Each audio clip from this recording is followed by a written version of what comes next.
Hi there, I'm Clifford Bates, and welcome once again to Reading Thucydides Peloponnesian War. We're using the Crawley translation.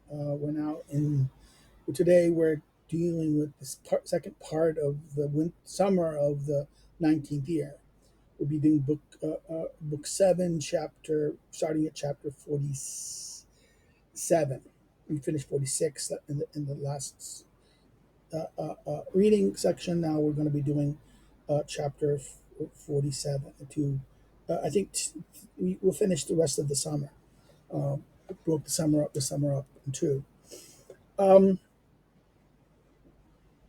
we'll continue we left off when Demosthenes and the replacement army comes to help relieve Nicias, and that instead of he's kind of critical of Nicias is too cautious. In other words, he says that Nicias should have been more audacious when he was earlier and lost the advantage. Now he's here and he has the same position that Nicias was at the beginning and should be more audacious. What happened was, well, things don't go well. Okay, so now we're continuing on the event right just after the defeat of Demosthenes' ill-fated attack uh, uh, um, on Epole, the recapturing of this principal point right above that overlooks Syracuse, a strategic location. That if you capture this, you can way down, basically overlook Syracuse and able to rain down, have an advantage over it. In the meantime, the Athenian generals consulted upon the disaster which had happened, and the general weakness of the army. They saw themselves unsuccessful in their enterprise, and their soldiers disgusted with their stay. Disease was being rife among them, and owing to their being the sickly season of the year, and to the marshes and unhealthy nature of the spot which they were encamped, and the state of affairs generally being thought desperate. Accordingly, Demosthenes was of opinion that they ought not to stay any longer, but consistent with his original idea of risking and attempting upon Epole. Now that this had failed, he had given his vote for going away without further loss of time, while the sea might yet be crossed, and their late reinforcement might give them superiority to all events on that element. He also said that it would be more profitable for this city to carry on the war, Athens, that's the state, to carry on the war against those who were building fortifications in Attica than against Syracusans, who it was no longer easy to subdue. Besides which, it was not right to squander large amounts of money to no purpose by going on with the siege. This was the opinion of Demosthenes. Nicias, without denying the bad state of affairs, was unwilling to admit their weakness, or to have it reported to the enemy that Athens and full council were openly voting to retreat, for in that case they would be much less likely to accomplish it when they wanted without discovery. Moreover, in his own particular information still gave him reason to hope that the affairs of the enemy would soon be in a worse state than is their own. If the Athenians persevered in the siege, as they would wear out the Syracusans by lack of money, especially with those more extensive command of the sea now gave them by their present navy. Besides this, there was a party in Syracuse who wished to betray the city to Athens, and kept sending him messages telling him not to raise the siege. Accordingly, knowing this, and really waiting because he hesitated between the two courses and wished to see his way more clearly in his public speech on this account, he refused to lead off the army, saying he was sure that the Athenians would never approve of their returning without a vote of theirs. Those who would vote upon their conduct instead of judging the facts as eyewitness like themselves, and not from what they might hear from hostile critics, would simply be guided by the calumnies of the first clever speaker, while many, indeed most, of the soldiers on the spot, who now so loudly proclaimed the danger of their position, when they reached Athens, would proclaim just as loudly the opposite, and would say that their generals had been bribed to betray them in return. For himself, therefore, who therefore who knew the Athenian temper,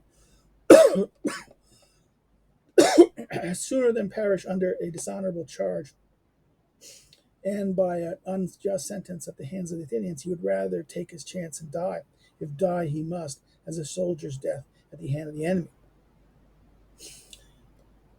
Besides, after all, the Syracusans were worst case as them, were in a worse case than themselves. What they're paying mercenaries, sending upon fortified posts, and now for a full year maintaining a large navy at which were already at a loss and would soon be at a standstill. They had already sent 2,000 talents in recurring heavy debts.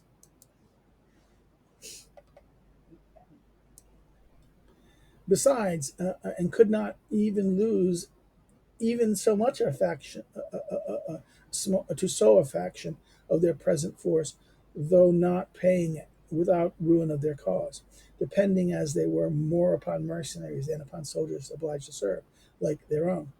He therefore said that they ought to stay and carry on the siege, and not depart defeated in the point of money, in which they were much superior.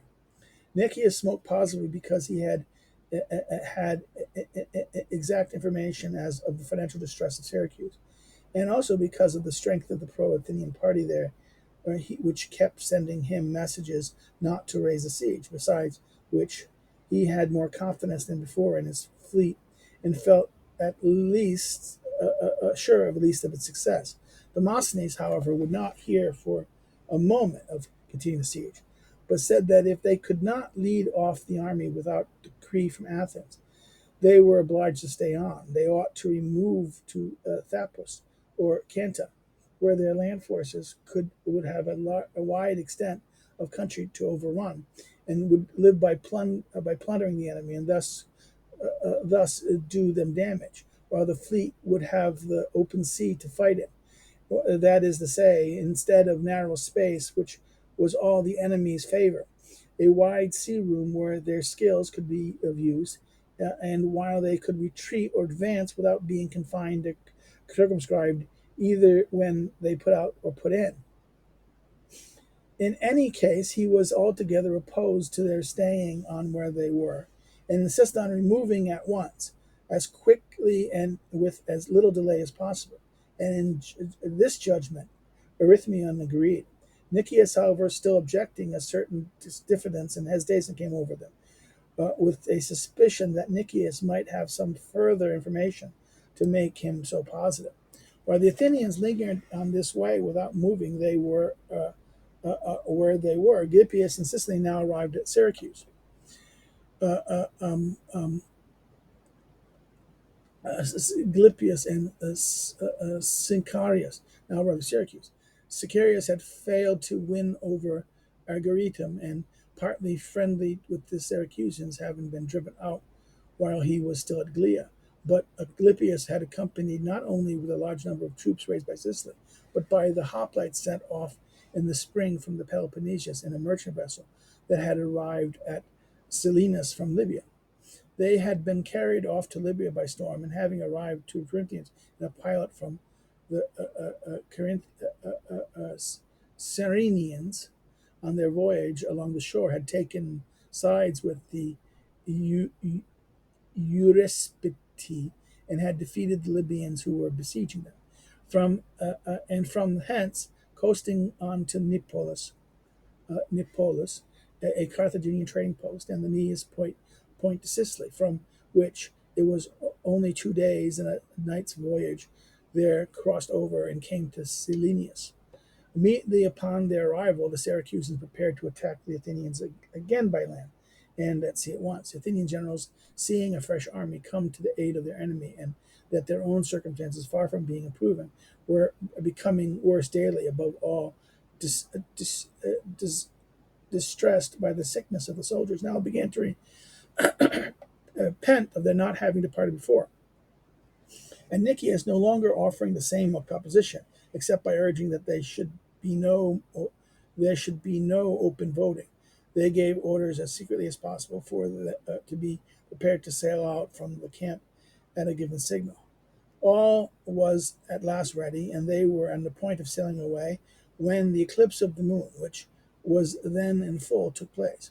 Most of the Athenians, deeply impressed by this occurrence, now urged the generals to wait, and Nicias, who was somewhat over addicted to divination, practiced of that and practices of that kind, refused for the moment to take to the question of departure into consideration until they had waited a thrice 9 days prescribed by the soothsayers. Superstition, right? The besiegers were thus condemned to stay in the country. And the Syracusans, getting wind of what happened, became more eager than ever to press the Athenians, who were now themselves acknowledged that they were no longer their superiors, either by sea or land, as otherwise they would have never planned to stay away.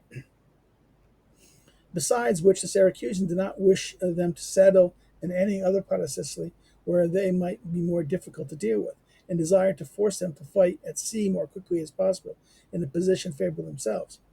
Accordingly, they maintained their ships and practiced for many days as they thought sufficient. When the moment arrived, they assaulted on the first day of the Athenian lines, and upon a force of hoplites and horse sailing out against them by certain gates, cut off some of the former and routed and pursued them to lines. Whereas the entrance was narrow, the Athenians lost 70 horses and few hoplites. Drawing off their troops for this day, on the next, the Syracuse went out with a fleet of 76 sail, and at the same time advanced with their land forces against the lines. The Athenians put out to meet them with 86 ships, came at close quarters, engaged the Syracusans and allies, first defeated the Athenian center, and then caught Eurymedon, the commander of the right wing, who was sailing out in line more toward the land in order to surround the enemy in the narrow recesses of the harbor, and killed him and destroyed the ship accompanying him. After which they chased the whole Athenian fleet before them and drove them ashore. Gylippus, seeing the enemy's fleet defeated and carried ashore beyond the stockade and camp, ran down to the breakwater with some of his troops in order to cut off the men as they landed, and make it easier for the Syracusans to tow off the vessels by the shore, being friendly ground. The Thracians, who guarded this point for the Athenians, seeing them come on in disorder, advanced out against them and attacked and routed them their van, hurling it into the marsh of the Lysimlia. Afterwards, the Syracuse and allied troops arrived in greater numbers, and the Athenians, fearing for their ships, came up also to the rescue and engaged them, and defeated and pursued them in some great distance, and killed a few of their hoplites. They succeeded in rescuing most of the ships and brought them down by their camp. 18, however, were taken by the Syracusans and allies, and all the men killed. The rest of the enemy tried to burn by means of an old cargo ship, which they filled with brush and pine wood, and set on fire, and let it drift down the wind, which blew full on the Athenians. The Athenians, however, alarmed for their ships, contrived means of stopping it and putting it out and checking the flames and the nearest approach of the merchant ships, and thus escaped danger. After this, the Syracusans set up a Sophie for the sea fight, and for the hoplites whom they had cut off up on the lines, where they took the horses, and the Athenians for the rout of the foot driven by the Thracians into the march, for their own victory with the rest of the army. The Syracusans now gained a decisive victory at sea, where until now they had feared the reinforcements brought in by Demosthenes, and deep in consequence was in despondency of the Athenians, and in great disappointment, and greater still their regret for having come on their expedition. These were the only cities that they had encountered similar to their own character under democracies like themselves, which had ships and horses and were of considerable magnitude. They had been unable to divide and bring them over by holding out the prospects of changes in their governments, or to crush them by their great superiority in force, and had failed in most of their attempts, and being already in perplexity and now defeated at sea, whether defeat could never have been expected, and were thus plunged deeper into bewilderment than ever. Meanwhile, the Syracusan immediately began to sail freely along the harbor and determined to close up its mouth, so the Athenians might not be able to steal out in future, even if they wished. Indeed, the Syracusans no longer thought of only of saving themselves, but also of how to hinder the escape of an enemy, thinking rightly that they were now much stronger and that to conquer the Athenians and their allies by land and sea would win them the great glory in Hellenes. The rest of the Hellenes would immediately thus be either freed or released from apprehension, as the remaining forces of Athens would be henceforth unable to sustain the war that would be waged against her, while they, the Syracusans, would be regarded as the authors of this deliverance, and would be held high in admiration, not only which all men now living, but also with posterity. Nor were these the only consideration that gave the dignity to the struggle. They never they would thus conquer not only the Athenians but also their numerous allies, and conquer not alone, but with the consequences, but with their companions in arms, commanding side by side with the Corinthians and Spartans, having offered their city to stand in the van of danger, and having been a great measure the pioneers of naval success.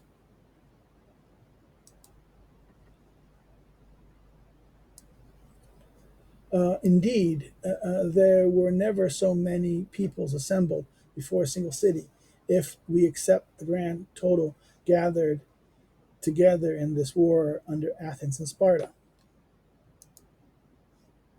Following were the cities, the polises, on either side that came to the Syracuse to fight on against Sicily, to fight for or against Sicily, and to help conquer or defend the island. Right or community of blood was not the bond of union between them, so much as the interest or compulsion, as the case might be. The Athenians themselves, being Ionians, went against the Dorians of Syracuse, or their own free will, and the peoples still speaking Attic and using Athenian law, the Lamians and Brutians and Gaeans, that is to say, the then occupants of Aegina, being their colonists, went with them. To these must be also added to the Histians dwelling in Histia and Euboea, and the rest some joined of the expedition on the subject of the Athenians, others as independent allies, others as mercenaries. To the numbers of subjects paying tribute belong the Etrians, the Chalcidians, the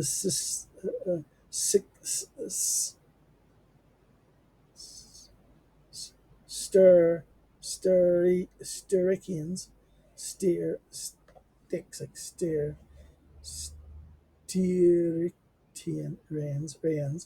the Caristians from Euboea, and the Crens and Andraeans, the Techians from the islands, and the Messalians, Seminians, the Chans from the Ionia. And the Chans, however, joined as independent allies, paying no tribute, but furnishing ships. Most of these were Ionians and descended from the Athenians, except the Caristians, who were Dryops, and those subjects and obliged to serve were still Ionian, fighting against Dorians.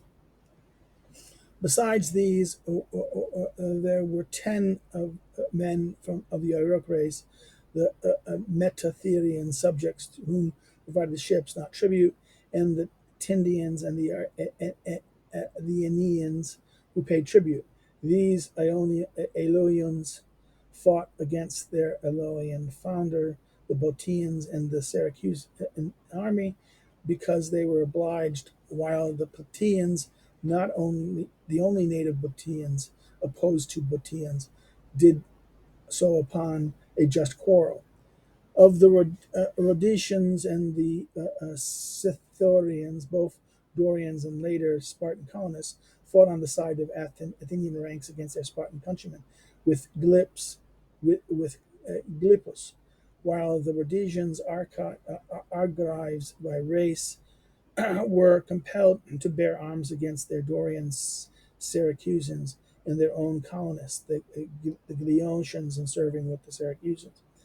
Of the islanders around the Peloponnesus and the Cephallenians and the Zacranians, accompanied by the Athenians as independent allies, although their insular position really left them little choice in the matter owing to the maritime supremacy of Athens, while the Croatians, who were not only Dorians but Corinthians, were openly serving against Corinthians in Syracuse, although colonists of the former and of the same race as the latter, obstinately under the compulsion, but really out of free will through hatred of Corinth.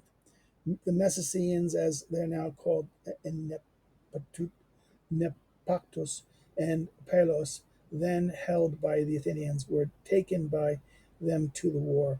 There were also a few Megarian exiles whose fate it was now would be now fighting against the Magian Seleucines. The engagement for the rest was more of a voluntary nature.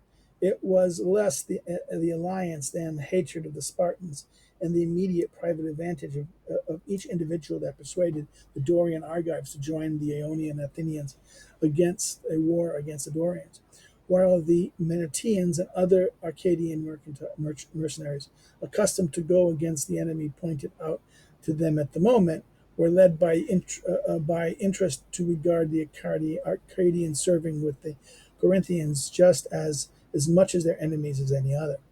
The Cretians and the Arteans also served for hire, and the Cretians who had joined the Rhodians in founding Dili thus came to consent to fight for pay against instead of for the colonists. There were also some Arcanians paid to serve, although they came chiefly for love of Demosthenes and out of goodwill to the Athenians, whose allies they were. These all lived off the Hellenistic side of the Ionian Gulf. Of the Italians, there were the Therians, the Metaponines, dragged into the quarrel by the stern necessity of the time of revolution.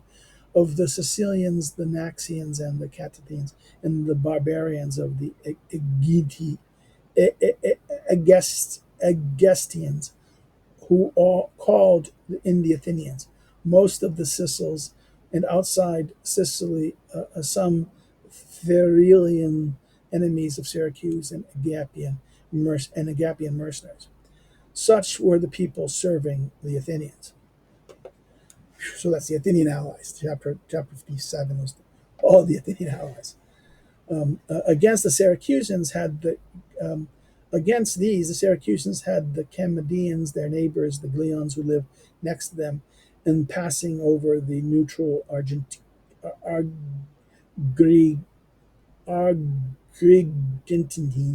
and the Seleucians settled on the further side of the island. These inhabit part of Sicily looking towards Libya. The Himacarians came from the side towards the Therian Sea, being the only Hellenistic inhabitant in that quarter and the only people that came from thence to aid the Syracusans.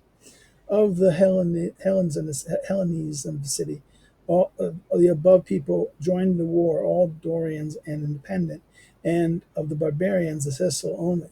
And that is to say, did as much did not go over to the Athenians.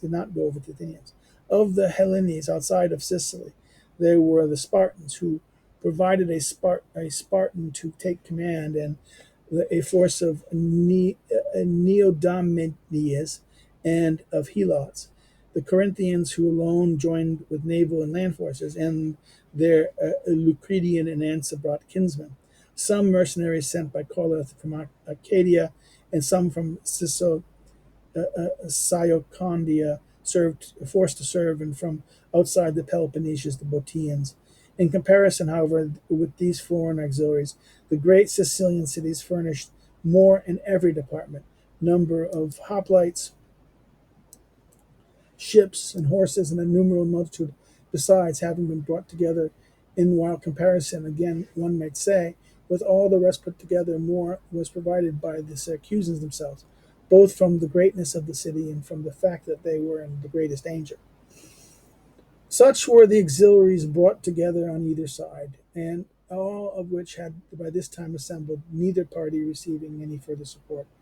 It was no wonder, therefore, if the Syracusan ally thought that they would win them great glory if they could follow up their recent victory in the sea fight by capture of the whole Athenian armada, without letting it escape either by sea or by land.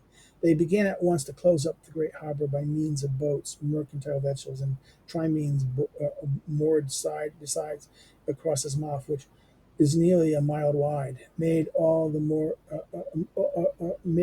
their other engagements for the rest of the Athenian for the event of the Athenians again venturing to fight at sea. There was, in fact, nothing small either in their plans or their ideas. The Athenians, seeing them closing up the harbor and informed of their further designs, called a council of war. The generals of other commanders assembled and discussed the difficulties of the situation, and point which pressed most of them from being they no longer had provisions for immediate use, having set out to Cantia to tell them not to send any, and belief that they were going away, and they could not have in future unless could command the sea. They therefore determined to evacuate their upper lines and to enclose with a cross wall and the garrison a small space close to the ships, only sufficient to hold their stores and sit, and manning the ships, seaworthy or not, every man could be spared from the rest of their land forces and fight it out at sea. And if victorious, go to Cantina; if not, burn their vessels, form in close order, and retreat by land to the nearest friendly place they could reach, Hellenistic or barbarian. This was no sooner settled than carried into effect.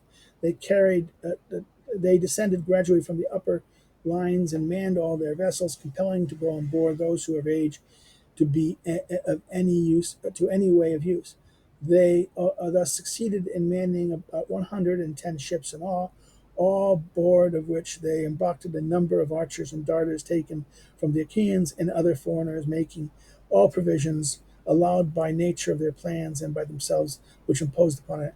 All was now ready, and Nicias, seeing the solidarity, disheartened by their unprecedented and decided defeat at sea, and by reason of scarcity of provisions, eager to fight it out as soon as possible, called them all together and first addressed them, speaking as follows: soldiers of Athens and allies of allies and of the allies, we have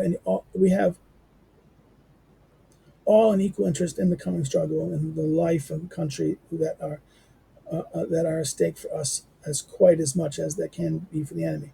Since if our fleet wins the day, each of us can see his native city again, whether that city may be. You must not lose heart and be like men without any experience who failed in their first attempt and were after fearful, expecting a future as disastrous. But let the Athenians among you who have already had experience of many wars, and the allies who have joined us in so many expeditions, remember surprises of war, which with the hopes that fortune will not always be against us.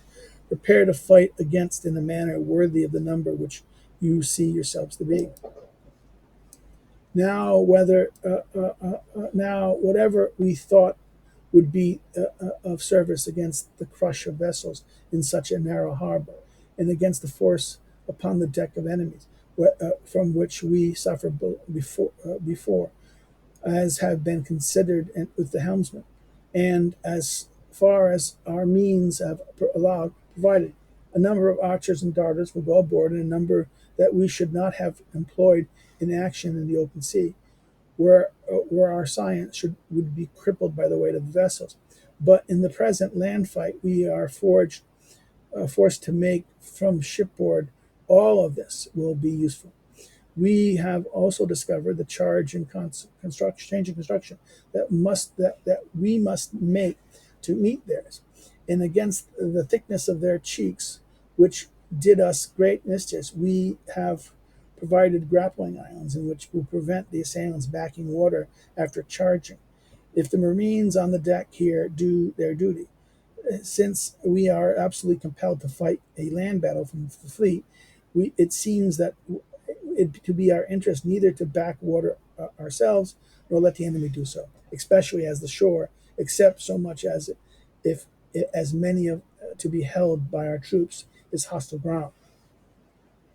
You must remember this and fight on as long as you can, and must not let yourself be driven shore, but once alongside, take up your minds not to be part company until you have swept the hoplites from the enemy's deck.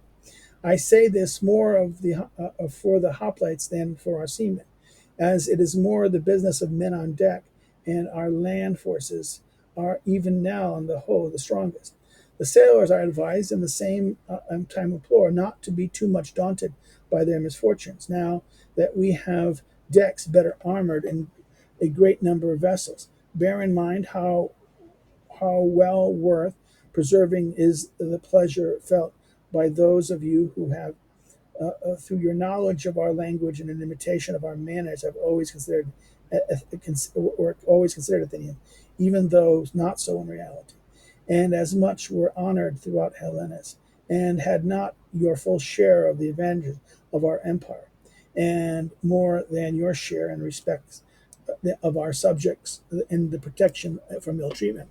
You therefore, with your whom alone we freely share our empire, we now justly require not to betray that empire in its extremities and in scorn of Corinthians, whom you have often conquered, and of the Sicilians, none of whom so much presumed to stand against us when our navy was in full prime. We ask you to repel them and to show that even in sickness and disaster your skills is more than match for the fortune and vigors of any other.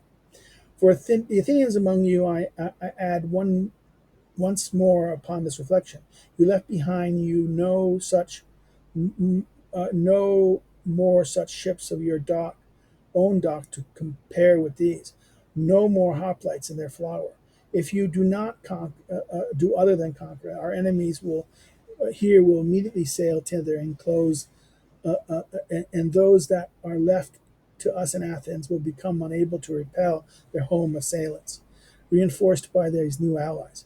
Here, if you fail at once into the hands of the Syracusans, I need not remind you of the attentions to which you attack them, and your countrymen home at home will fall into those of the Spartans.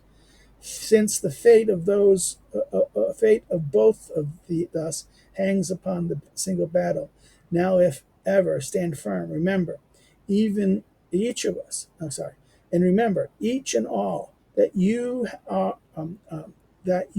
who are going on board are the army and navy of Athens, and all that is left of the city, and the great name of Athens, in whose defense, if any man had any advantage in skill or courage, now is the time for him to show it, and thus serve himself and save all.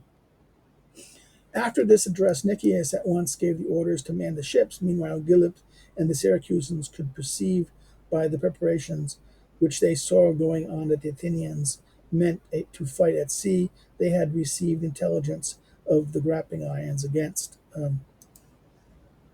which they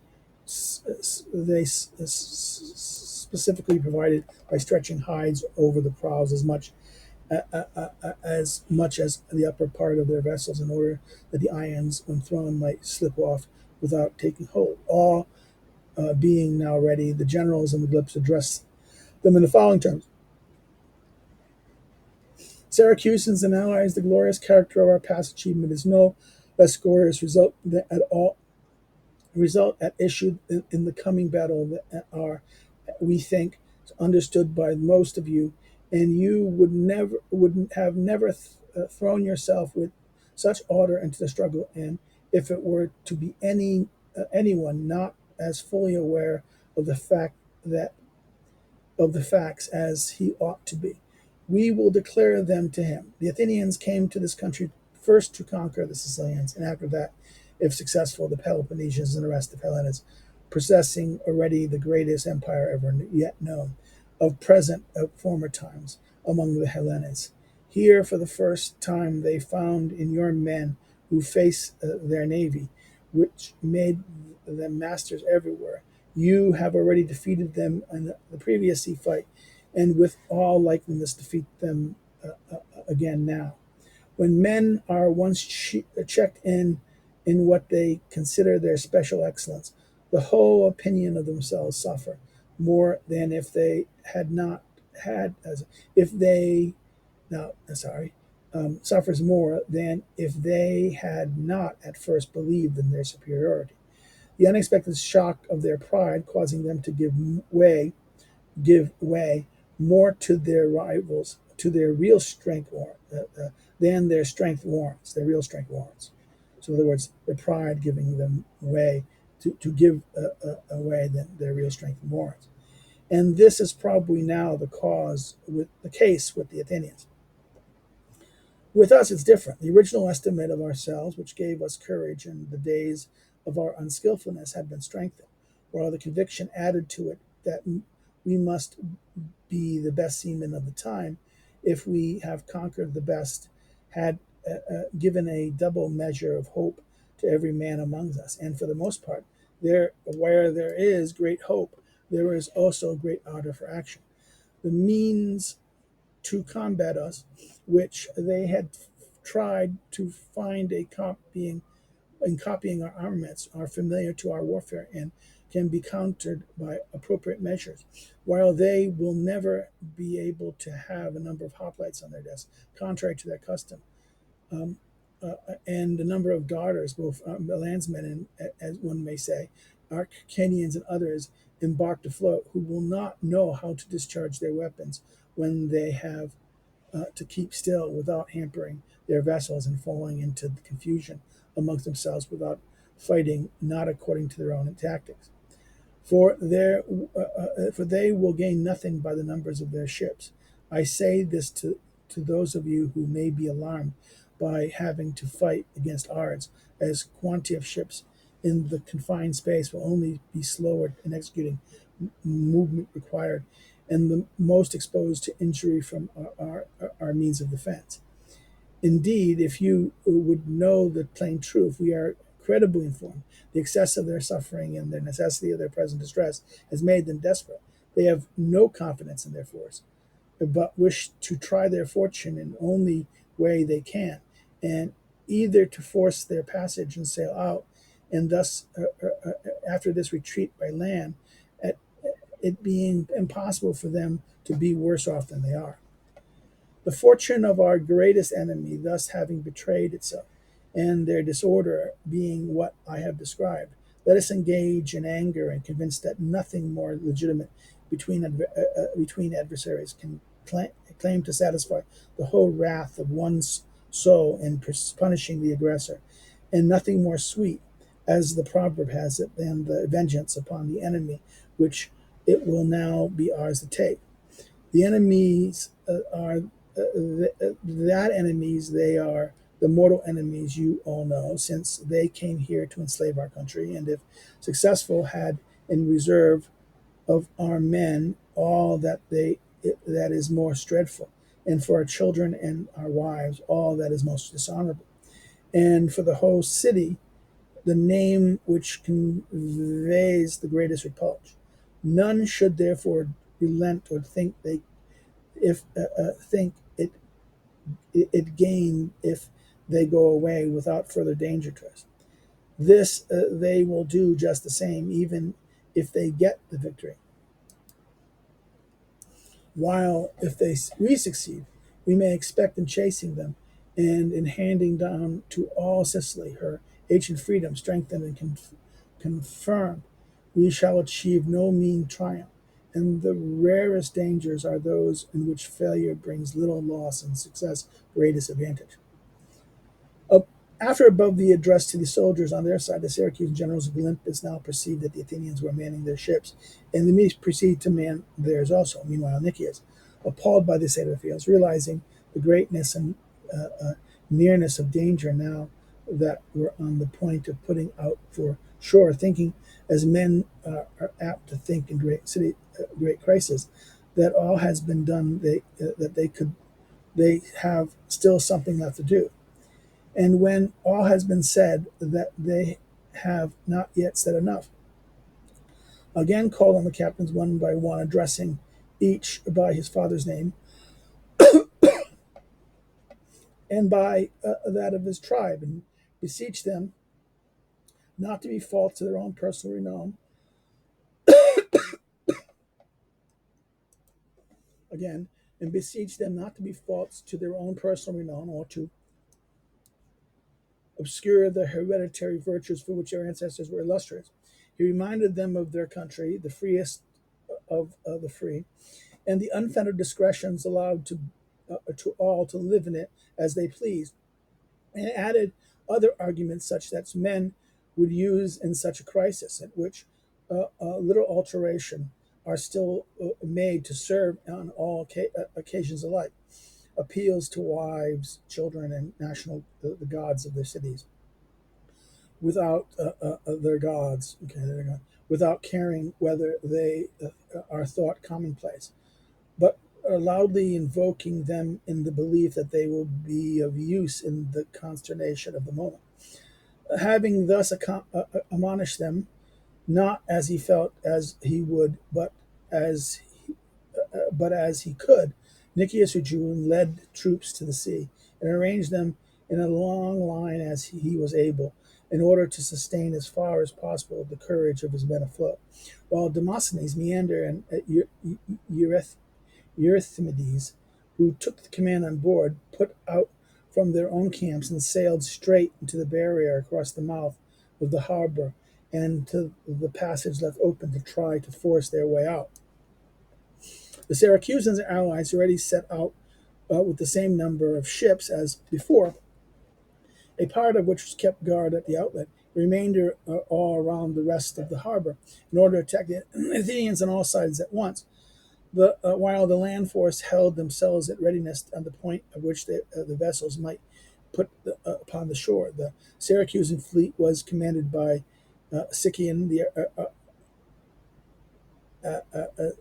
Sicanos, and Agatharicus, who each had a wing of the whole force, with the Pythian and the Corinthian in the center. And the rest of the Athenians came up to the barriers with the first stock of their charge. They overpowered the ship stationed there and tried to first undo the fastening. After this, the Syracusans and their allies bore down upon them from all quarters. The action spread from the barrier over to the whole harbor, and was more obstinately disputed than any of the preceding ones. On either side, the rollers showed great zeal in bringing up their vessels at the boatswain order, and the helmsmen great skill at maneuvering, and the great emulation of one with the other. And when once the ships were alongside each other, the marines on board did their best to let the service not let the service on deck be outdone by the other. In short, every man strove to prove himself the first of his particular department. And as many ships were engaged in small compass, for these were the largest fleets fighting in the narrow space ever known, being together a little short of 200. The regular attacks with breaks were few, there being no opportunity of backing water or breaking the line, while the collision caused by one ship chancing to run afoul of another, either in front flying up or attacking a third, were more frequent. So long as a vessel was coming up to the charge, the men on the deck rained darts and arrows down and stones upon her. But once alongside, the marine tried to board each other's vessels, hand to hand, fighting hand to hand. In many quarters, it also happened, by reasons of narrow room, that a vessel was charging the enemy on one side and being charged herself on the other, and that the two, sometimes more ships, had perforce got entangled around one, and obliging the helmsman to defend here an offense there, defend here an offense there, not to one thing at once, but many things on all sides, while the huge din caused by the number of ships crashing together not only spread terror, but also the order of the boatswains on order. The boatswains on either side in the discharge of their duty, and in the heat of the conflict, incessantly shouted orders and appeals to their own men. The Athenians they urged to force the passage. Now, if ever, to show their mantle and lay a hold and safe return to their country. So the Syracusans and their allies, it was cried that it would be glory to prevent the escape of the enemy and conquering, um, to exalt the countries that they were theirs.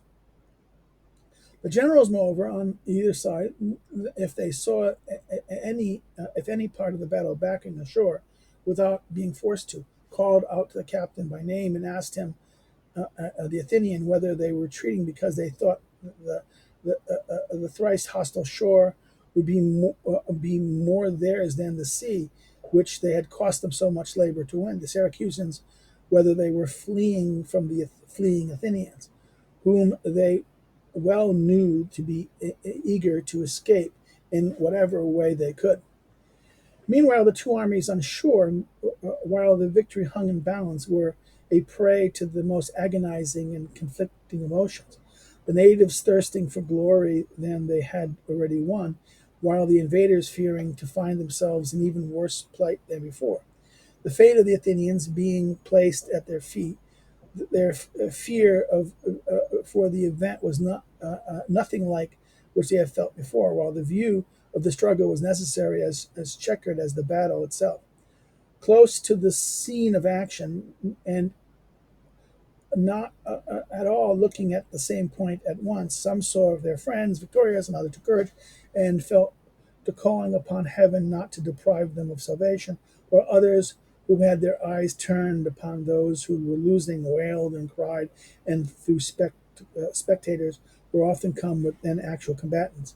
Others, again, upon grazing at some spot where the battle was evenly disputed, as the strife was protracted without decision, their swaying bodies reflected the agitation of the minds, and they suffered the worst agony of all, even just within reach of their safety or just at the point of destruction. In short, in that one Athenian army, as long as the sea flight remained doubtful, there was every sound to be heard, uh, at once shaking cheers to win, to we lose, and all the other manifestation exclamations at the great host we would necessarily utter at great perils, and the men in the fleet at the same at that in the fleet, it was nearly the same until at last the Syracusans and their allies, after the battle had lasted a long while, put the Athenians to flight with much shouting and cheering, chased them in open route to the shore. The naval force, one way, and the other, as many as were not taken afloat, now ran ashore and rushed from on board from their ship to the camp, while the army, no more divided but carried away by one impulse, all shrieked and groaned, deplored the event, and ran down and helped some to help the ships, others to guard what was left of their wall, while remaining the most part already considered that how they should save themselves. Indeed, the panic of the present moment had never been surpassed. They had now suffered very nearly what they had suffered at Pylos, and then the Spartans, with the loss of their also fleet, also the loss of the men who had crossed over to the island. So now the Athenians had no hope of escaping by land without the help of some extraordinary accident. The sea fight having been a severe one, many ships and lives having been lost on both sides, the victorious Syracusans and allies now picked up their wrecks and dead and sailed off to the city with a trophy. The Athenians, overwhelmed by misfortune, never even thought of asking leave to take their dead and wrecks, now wished to retreat that very night. Demosthenes, however, went to Nicias and gave it his opinion that they should man the ships they had left and make another effort to force the passage out next morning, saying that they had still had more ships left fit than service than the Athenians have for 60 remaining against the 50 in their opponents. Nicias was quite in agreement, but when they wished to man the vessels, the sailors refused to go on board, being so utterly overwhelmed by their defeat as no longer believing the possibility of success. Accordingly, they now made up their minds to retreat by land. Meanwhile, the Syracusans, Hermocrates, suspecting their intention and pressed on the danger of allowing a force of that magnitude to retire by land, established itself as in some other part of Sicily. From there it was to renew the war, went and stated his views to the authorities and pointed out to them that ought not to let the enemy get away by night, but that the Syracusans and their allies should at once march out and block up the roads and seize the parts of the guards of the passes. The authorities were entirely of his opinion, and though it ought to be done, thought that it ought to be done, but on the other hand felt sure that the people who had given themselves over to rejoicing were taking their ease after the great sea battle would not now easily be brought to obey. Besides, they were celebrating a festival, having that day sacrificed to Heracles. Most of them, in their rapture at the victory, had fallen into drinking at the festival, would probably consent to anything sooner than take up arms and march out at the moment. For these reasons, the thing appeared impractical to the magistrates, and Hermocrates, fearing himself unable to do anything further with them, had recourse to following stratagems on his own.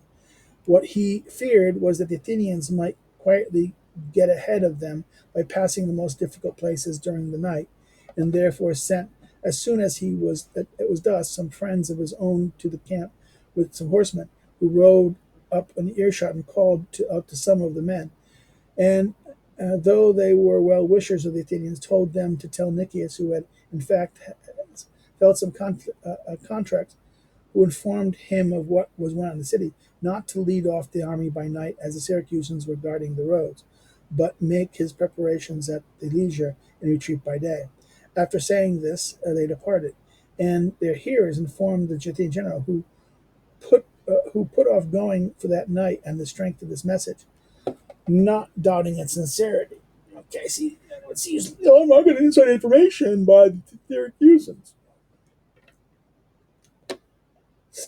Since after all they have had not set out at once, they now determined to stay also the following day, to give time for the soldiers to pack up as well as they could the most useful articles, and leaving everything else behind, to start only with what was strictly necessary for their personal subsistence.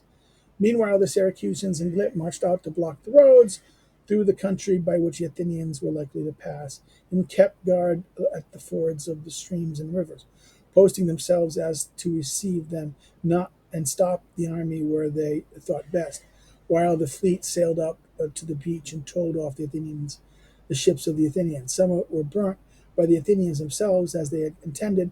The rest the Sicilians lashed to their own at their leisures and had been thrown up on the shore without anyone trying to stop them or conveyed to the sea. After Nicias and Demosthenes, now thinking that enough has been done in the way of preparation, the departure of the army took place on the second day after the sea fight. It was now lamentable scene, not merely from the single circumstance that they were retreating after having lost all their ships, their great hopes gone, themselves in a state of peril, but also leaving the camp where things most grievous for every eye and heart to contemplate. The dead lay unburied, and each man was recognized a friend among them, shuddering with grief. Meanwhile, the living whom they were leaving behind, wounded or sick, were to be living far more shocking than the dead, and more to be pitied than those who had perished. These fell to entreating and bewailing until their friends knew not what to do, begging them to take them, loudly calling each individual comrade a relative whom they could see hanging on the neck, or tent followers in the act of departure, and following as far as they could when their bodies' strength failed them, calling again upon heaven, shrieking aloud as they were left behind, so that the whole army, being filled with tears and distraught state, found it was not easy to go, even from the enemy's land, where they had already suffered too great evils too great for tears, and the unknown future before them feared to suffer more. Dejections and self-condemnation were also strife among them. Indeed, they could only be compared to the starved-out city, and that no small one, escaping the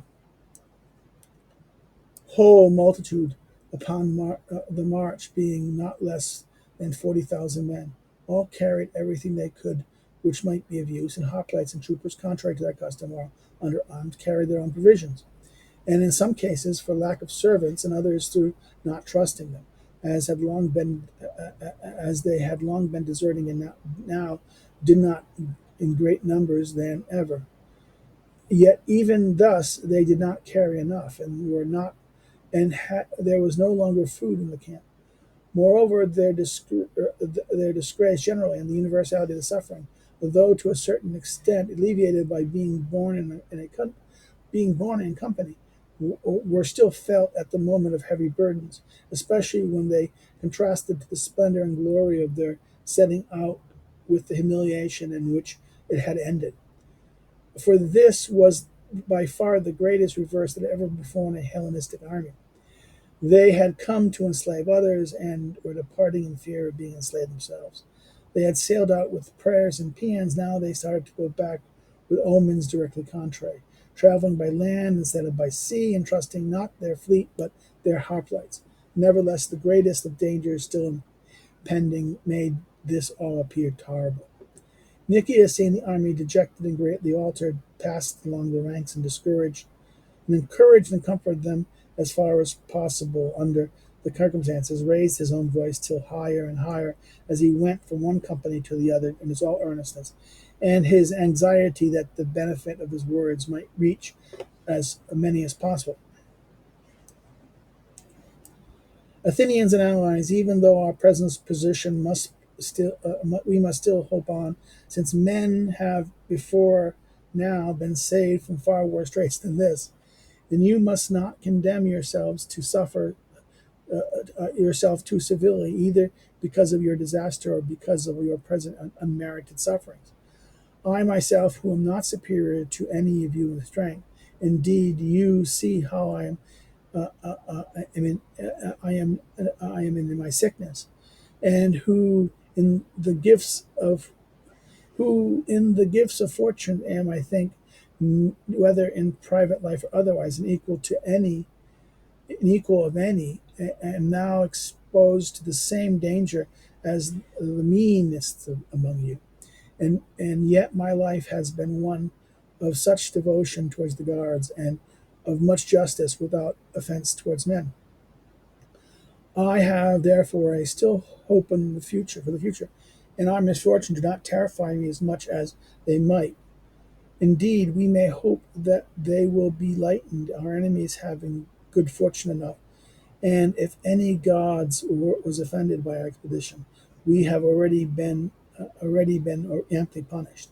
Others before us have attacked their neighbors, and have done what men will do without suffering more than they could bear, and we may now justly expect to find gods more kindly, for we have become fitter objects of pity than of their jealousy.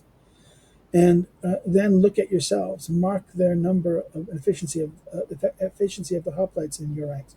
Do not give too much despondency, but reflect that you are yourselves at once a city wherever you sit down, and that there are no other in Sicily that could resist your attack or expel you when once established. The safety and order of the march is for yourself to attend to. The one thought of each man being the spot on which he might be forced to fight must be conquered, and held as his country and stronghold. Meanwhile, we shall hasten on to the day. We shall hasten on our way, day and night alike, as our provisions are scanty. And if we can reach some friendly place of the Sicels, who fear the Circassians still keep true,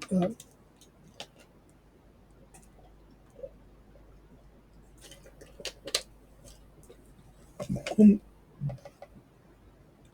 whom fear of the Syracusans still keep true to us, you may from then consider yourself safe. A message has been sent on to them with the directions to meet us with supplies of food. And some be convinced, to sum up, to be convinced that you must be brave, as there is no place near for your cowardice to take refuge in, and that if you now escape from the enemy, you may see you may all see again what your hearts desire, while those of you who are Athenians will rise up again. The great power of Athens, of that city, fallen it be. Men make the city, not the walls or the ships with the men in them.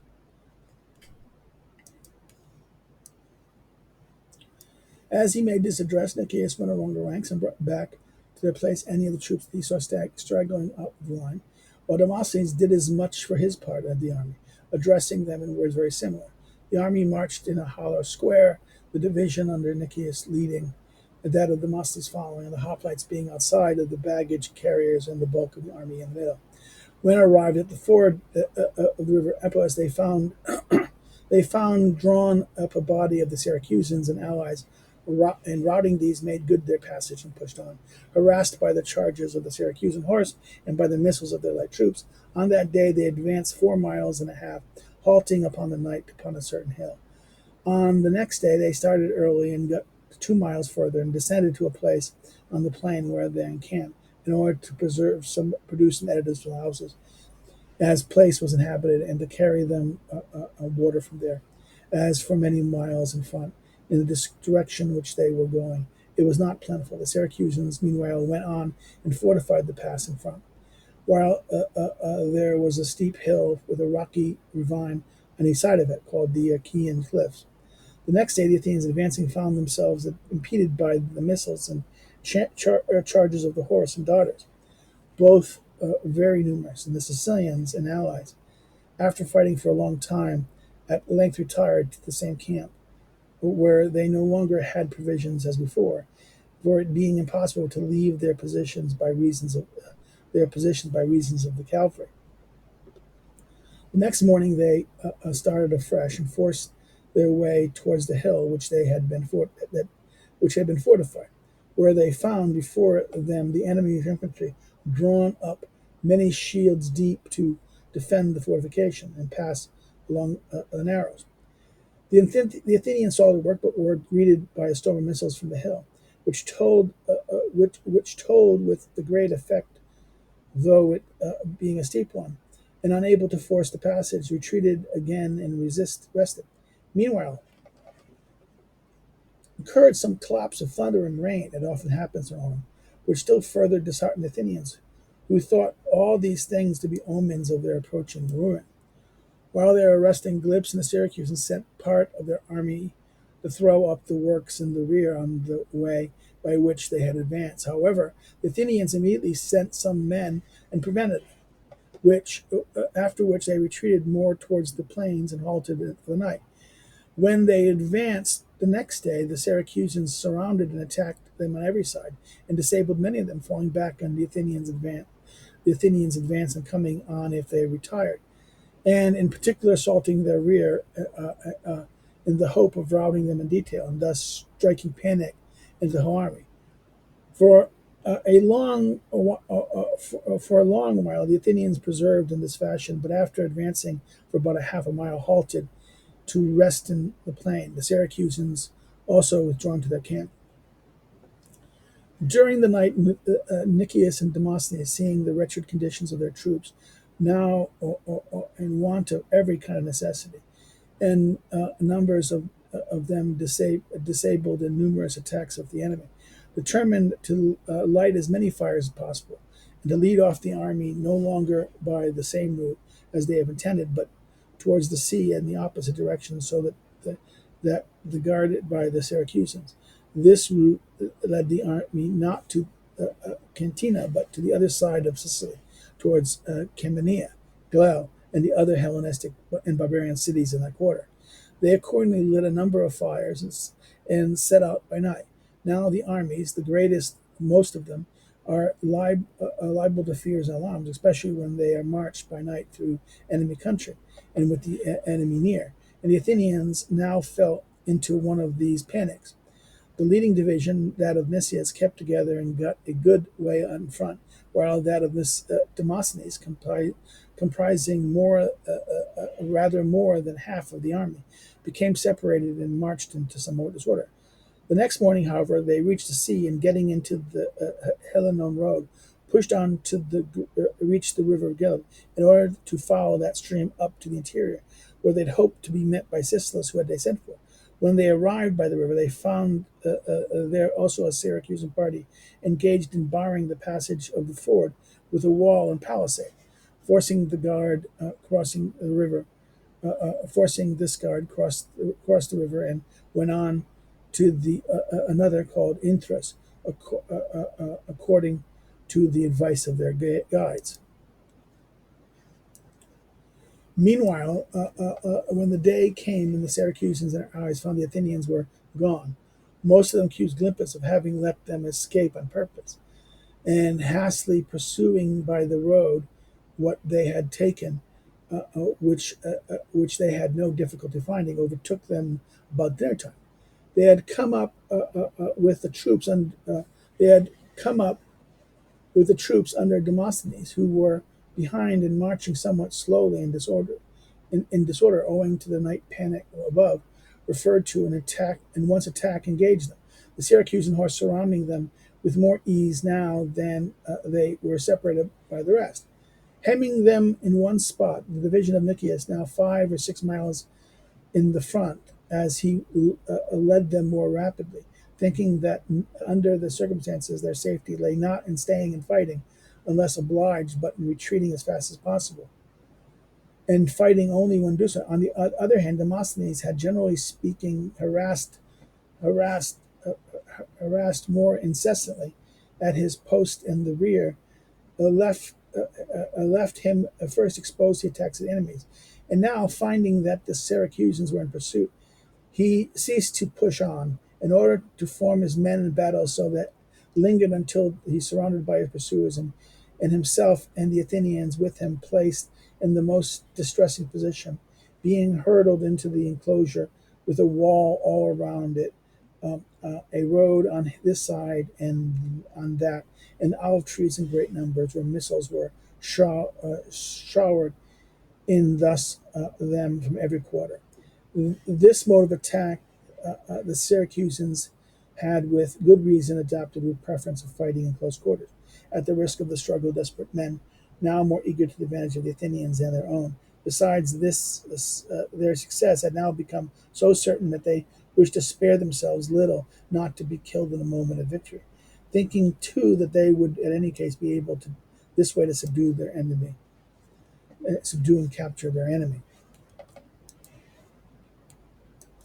In fact, after plying the Athenians and their allies all day from every side with missiles, they at length saw that they were worn out with their wounds and suffering. Then Gylippus and the Syracusans and their allies made a proclamation offering their liberty to any of the islanders who chose to come over to them, and some few cities went over. Afterwards, a capitulation was agreed upon for all the rest, with Demosthenes to lay down their arms on condition that no one would be put to death by violence or imprisonment or want of necessity of life. Upon this, they surrendered to the number of 6,000 in all, laying down all the money of their possessions, filled all the hollows of their 4 shields, and immediately conveyed by the Syracusans to the city. Meanwhile, Nicias, with his divisions, arrived that day at the river Nison, crossed over, and posted his army upon some height on the other side. Next day, the Syracusans overtook him and told him that the troops under Demosthenes had surrendered, and invited him to follow their example. Credulous of the fact, Nicias asked for a truce to send up a horseman to see, and upon the return of the messengers with tidings that they had surrendered, sent a herald to Gylippus and the Syracusan, saying that he had ready to agree with them on the Athenians to repay whatever money the Syracusans had spent upon the war if they had let his army go, and offered until the money had been paid to give Athenians as hostages, one for every talent. The Syracusans rejected the proposition and attacked this division as they had others, standing all around, plying them with missiles until the evening. Food and necessity were as miserably wanting to the troops of Nicias as they had been to their comrades. Nevertheless, they watched for the quiet of the night to resume their march. But as they were taking up the arms of the Syracusans, perceived it and raised a paean, upon which Athenians, finding that they were discovered, laid them down again, except about 300 men who forced their way through the guards and went on during the night as they were able. As soon as the day, Nicias put his army in motion, plus, as before, the Syracusans and their allies pelted them from every side by missiles, struck down by the javelins. And the Athenians pushed on for Acernaris, impelled by the attacks made upon them from every side of numerous cavalry, and swarms of every other arms, supposing that they should breathe more freely once it was across the river, driven on by their exhaustion and craving for water. Once they reached in, and order, and all order was at the end, and each man wanting to cross first, and the attacks of the enemy making it difficult to cross at all, forced to hurtle together as they felt against, trampled one another, some dying instantaneously upon javelins, others being entangled together and stumbling over the articles of baggage without being able to rise again. Meanwhile, the opposite bank, which was steep, lined up by the Syracusans, who showered missiles upon the Athenians, most of them drinking greedily and heaped together in disorder in the hollow bed of the river. The Peloponnesians also came down and butchered them, especially those in the water, and thus immediately spoiled, but which they went on drinking just as the same, mud and all, bloody as it were, most even fighting to have it. At last, when many dead now laid piled upon another in the stream, and part of the army had been destroyed in the river, the few that escaped from there had been cut off by the cavalry. Nicias surrendered himself to Glimt, who he trusted more than he had did the Syracusan, who told him that the Spartans to do what they liked with him, but to stop the slaughter of the soldiers. Gylippus, after this, immediately gave orders to take prisoners, which upon the rest were assembled alive, except a large number secretly kept by the soldiery as a party was sent in pursuit of 300 who had gotten through the guards during the night, and who were now taken with the rest. The number of the enemy collected as public property was not considerable, but that taken privately was very large, and all Sicily was filled with them. No agreement having been made in the case as for those taken with Demosthenes. Besides this, a great portion were killed outright, the carnage being very great and not exceeding any in this same war. The numerous other encounters upon the march, but a few also had fallen. Nevertheless, many escaped, some at the moment, others served as slaves, and others ran away subsequently. These found refuge in Cantina. The Syracusans and their allies now mustered and took up the spoils and many prisoners as they could, and went back to the cities.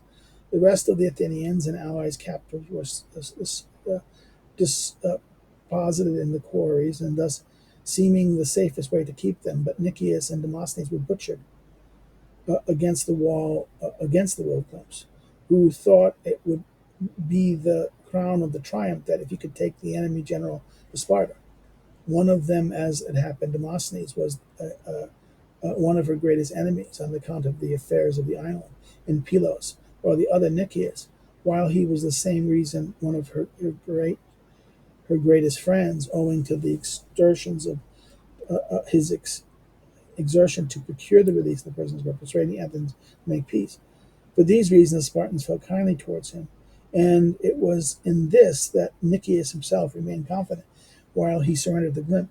But some of the Syracusans who had been in correspondence with him were afraid, it was said, of him being put to the torture and troubling their success by his revelations. Others, especially the Corinthians, of these escaped by means of bribes, and his as he was wealthy, and living to do to them further harm, and persuaded the allies and put him to death. This or the like was the cause of the death of the man. All of the Hellenes in the time deserved least of such a fate, seeing that the whole course of his life had been regulated with strict attention to virtue. The prisoners in the quarries were at first harshly treated by the Syracusans, crowded with narrow hole, without any roof to cover them, and the heat of the sun, stifling closeness of the air, tormenting them during the day and the night, which came on autumnal and chilly them, made them ill by the violence of the change. Besides, they had to do everything in the same place for want of room, and the bodies whom had died of their wounds or from the variations of temperature, or the various circumstances, were now left heaped together upon another. Intolerable stenches arose, while hunger and thirst never ceased to afflict them. Each man during the 8 months having only half a pint of water and a pint of grain given him daily. No single suffering can be approached by men thrust into such a place was spared them. And some 70 days they lived together all together, after which, except the Athenians and the Sicilians, or the Italians who had joined the expedition, were sold. The total number of prisoners taken, it would be difficult to state exactly. It could not have been less than 7,000. This was the greatest Hellenistic achievement of any of this war, in my opinion, the Hellenistic history. At one point more glorious to the victors and more calumnious to the conquered. They were beaten at all points together. They had suffered, and what they suffered was great. They were destroyed, as the saying is, with total destruction. Their fleet, their army, and everything was destroyed. And a few out of many had returned home. Such were the events of Sicily.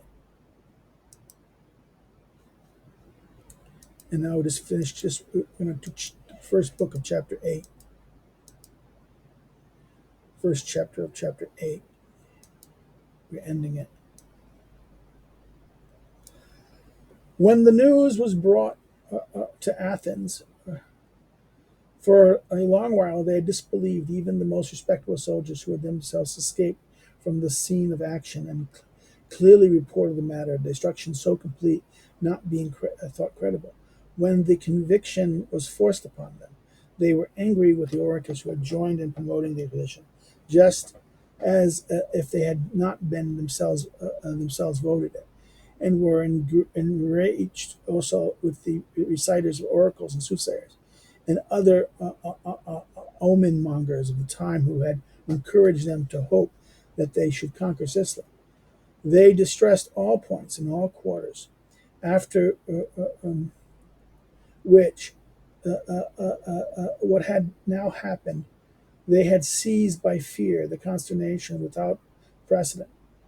It was now grievous enough for the city and every man of his proper person to lose so many hoplites, cavalry, and able-bodied troops, and was seen none left to replace them. But when they saw also that they had not sufficient ships in the docks, nor money in the treasury, or crews for the ships, they began to despair of salvation.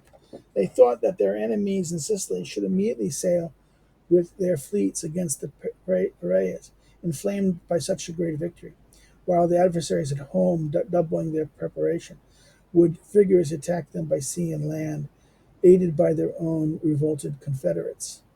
Nevertheless, with such means they had, it was determined to resist to the last and provide timber and money and to equip the fleet as best they could to steep and secure their confederates and above all the Euboeans to reform things in the city upon more economical footing, and to elect a board of elders to advise upon the state of affairs on the occasion should arise. In short, as in the way of democracy, the panic of the moment, they were ready to be prudent as possible. Those resolves were carried into effect at once. The summer was now over. We end the summer. Okay, if you have any, here we end the summer of the 19th year, the great tragedy, great destruction of the Athenian effort at Syracuse, and its utter destruction, were the death of both Nicias and Demosthenes. Here we end the summer, and if you have any questions or comments, you please put them in the thing, and I will respond to them. Like, share it with your friends. If you want to subscribe, please subscribe and recommend it to a friend. You can follow me on my social media, post information below. If you wish to contribute to what we're doing here, you can think of becoming a subscribe star Patreon. I have to do something about this. I'm kind of in a pluey method about this, lazy, I think I am. Who knows?